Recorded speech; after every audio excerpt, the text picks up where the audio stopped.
Wednesday afternoon இன்னைக்கு லஞ்சுக்கு ஏதாவது டிஃபன் செஞ்சு சாப்பிடலான்னு புரோட்டாவோ குருமாவோ பண்ணோம். 2 கப் கோதுமை மாவு 1 கப் மைதா மாவு எடுத்துக்கிட்டோம்.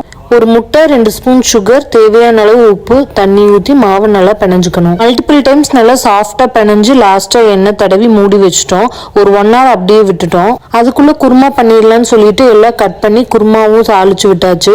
இந்த குருமாவோட ரெசிபி நான் செப்பரேட் வீடியோல ஷேர் பண்றேன். 1 hour கழிச்சு தேய்க்கறதுக்கு ஸ்டார்ட் பண்ணோம். 2 மெத்தட்ல நான் உங்களுக்கு காமிக்கிறேன் எப்படி தேய்க்கிறதுன்னு. ஃபர்ஸ்ட் மெத்தட்ல மாவு இந்த மாதிரி லேசா தேய்ச்சிக்கிட்டு கத்தி எடுத்து கட் பண்ணிக்கணும். அப்புறம் இந்த மாதிரி பிரிச்சு எடுத்துட்டு சுருட்டி எடுத்து வச்சுக்கணும். இது ஒரு மெத்தட்.